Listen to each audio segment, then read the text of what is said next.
Bom dia, pessoal. Então hoje vamos dar sequência a mais uma videoaula. Na aula anterior nós falamos sobre o histórico do handebol e algumas curiosidades. E na aula de hoje, a segunda aula sobre handebol, nós vamos falar sobre a introdução das posições no handebol. Então roda a vinheta.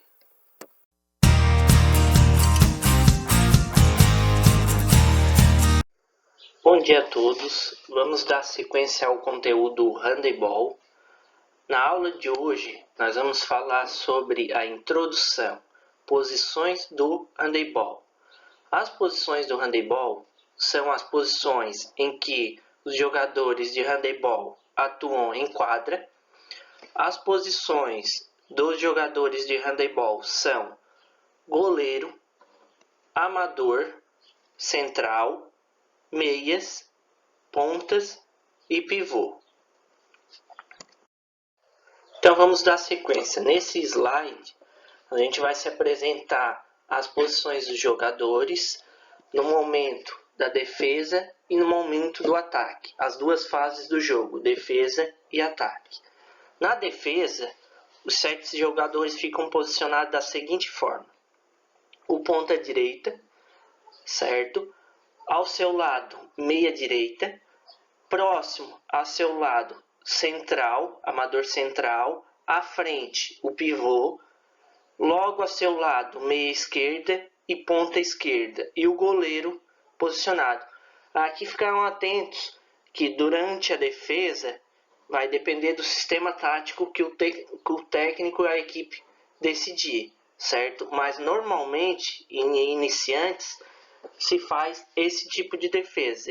Pode observar aqui que os jogadores estão próximo, frente à linha dos 6 metros, certo? E só um avançado, que é o pivô, que daí ele faz a busca da bola na frente do adversário, certo? Aqui é a linha dos 9 metros. Na fase do ataque, fica posicionado da seguinte forma. Ponta direita, meia direita, amador central, meia esquerda, ponta esquerda e logo infiltrado na defesa o pivô, certo? Então os jogadores na fase de ataque ficam posicionados dessa forma. Ou uma observação, vendo que a defesa adversária está na frente da linha dos 6 metros, então eles ficam afastados na linha dos 9 metros. E esses 3 jogadores, eles são especialistas em arremesso de longa distância, dessa distância, atrás da linha dos 9 metros. Dando sequência ao conteúdo, nesse slide, a partir desse slide agora, vamos explicar as funções e as características de cada jogador, certo? Nós vamos falar agora sobre o amador central no handebol. O amador central no handebol é o cérebro da equipe, o organizador das jogadas de ataque. Como o nome já diz, o amador central atua pelo centro da quadra, armando as jogadas de sua equipe. São características de um amador central: ser um especialista em passes de todos os tipos e formas. Então, o amador central, ele efetua todos os tipos de passe. Ele é especialista nesses passes. Ter um bom arremesso de longa distância, por ele estar atrás da linha dos 9 metros, normalmente ele é especialista em arremesso de longa distância. Ter boa visão de jogo, entendendo a movimentação de sua equipe e da equipe adversária. Ser inteligente e criativo na distribuição das jogadas. Ser comunicativo para orientar seus companheiros nas jogadas de ataque. Então, o amador central, ele é considerado o cérebro da equipe. Ele que arma as jogadas, ele que efetua os passes para os seus companheiros. Então, quase todas as bolas passam pela mão do amador central. Ou seja, normalmente ele é o jogador mais habilidoso da equipe. Agora vamos falar um pouco sobre os meias no handebol.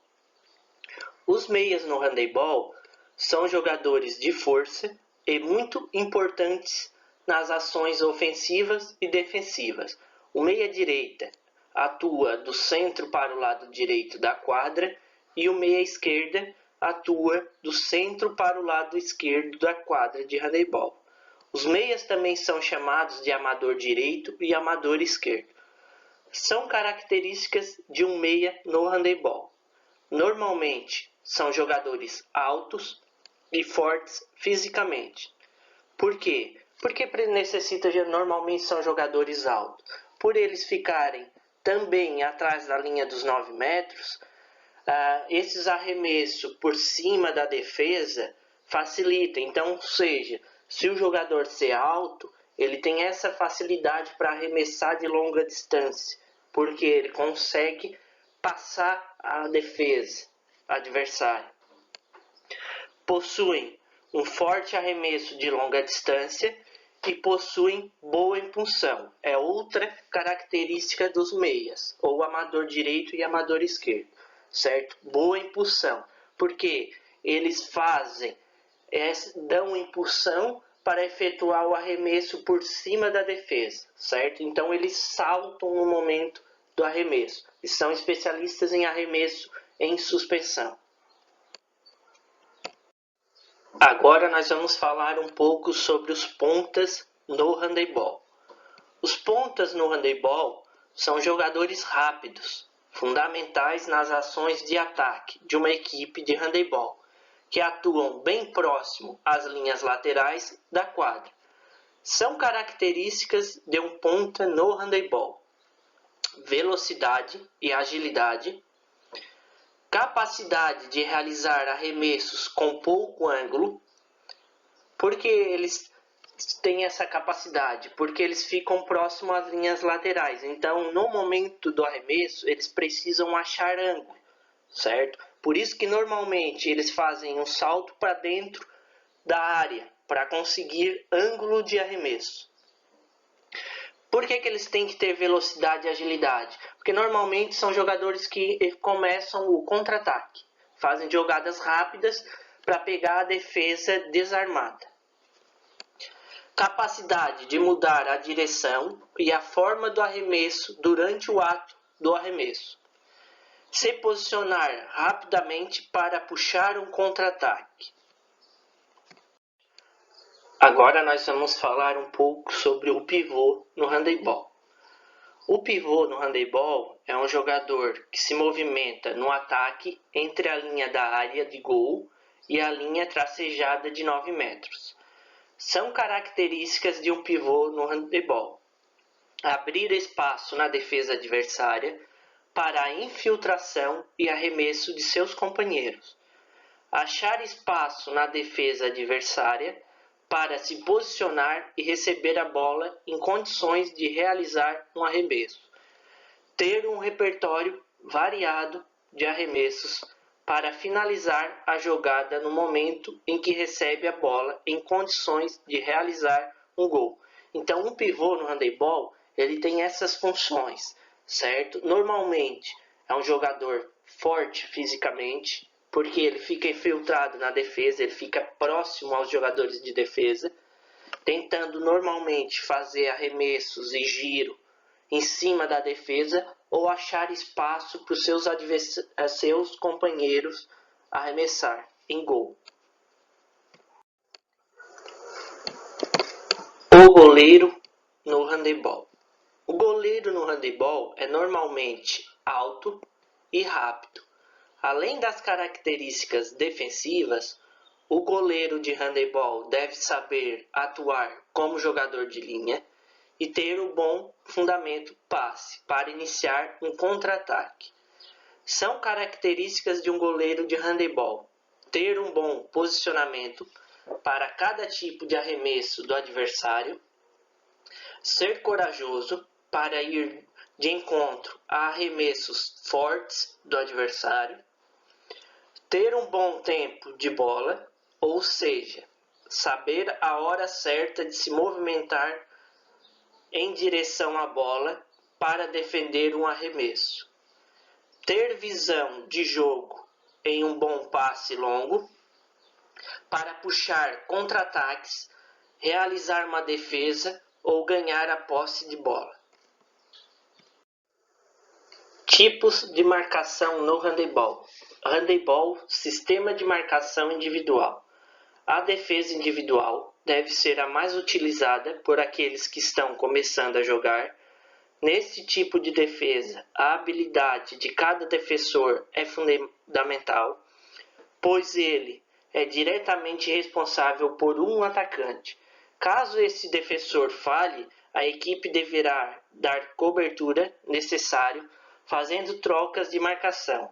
Esta situação ou condição favorece a que cada defensor não fique limitado à sua ação individual, de simplesmente marcar um dos atacantes, mas estar concentrado no jogo para desenvolver uma visão periférica, observando o jogo e aprendendo assim a fazer trocas e coberturas quando necessárias. Agora nós vamos falar sobre a marcação individual. Normalmente, quando se inicia no handebol, a mais indicada e a mais utilizada é esse tipo de marcação, a marcação individual. Quando está na defesa, o jogador deve sempre se manter entre a própria baliza e o adversário, procurar atrapalhar os movimentos do adversário que está de posse da bola, mas sem cometer faltas desnecessárias. Não pode agarrar, empurrar ou segurar o adversário. Acompanhar atentamente todas as jogadas da equipe atacante. Nunca deve perder a bola de vista. Fazer a marcação mais próxima do atacante. Então esses são detalhes importantes que normalmente alguns jogadores ou alunos esquecem de fazer. Sempre eu estar acompanhando atentamente as jogadas da equipe adversária e nunca perder o foco da bola, certo? Então sempre durante o jogo eu tenho que estar sempre concentrado. Isso facilita e ajuda bastante na defesa, estar concentrado. Outra coisa, fazer a marcação próximo ao atacante, não dar espaço para que ele pense rápido e efetue o arremesso, certo? Ou crie uma jogada. Então sempre o jogador de defesa tem que ter essas características e esses detalhes aqui que estão citados no slide.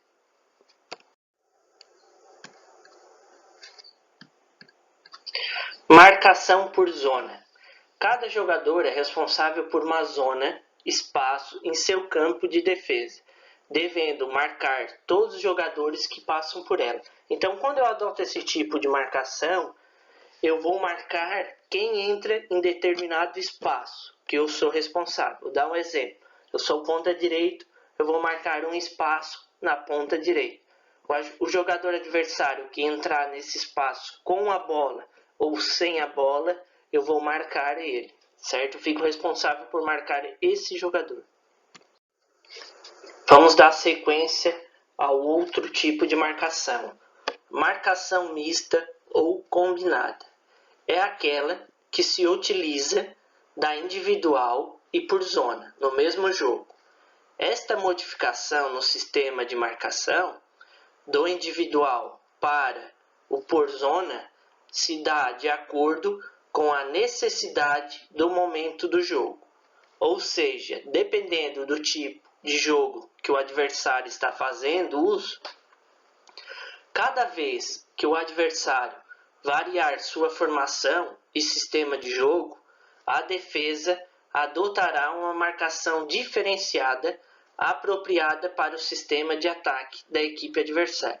Ou seja, então, para me escolher esse tipo de marcação, vai depender do jogo do meu adversário, o sistema tático que ele está tendo no momento. Então, muitas vezes, algum momento do jogo eu vou estar na marcação individual, outras por zona, certo? Então, vai depender do sistema tático do adversário. Então, essa decisão normalmente é tomada pelos jogadores ou pelo técnico, certo? Vai depender do momento da partida. Então pessoal, chegamos a mais um final de uma videoaula sobre handebol. Espero que tenham gostado. Não se esqueçam de se inscrever no canal, ativar as notificações para divulgar o canal e ajudar a crescer cada vez mais. Tchau pessoal, um forte abraço.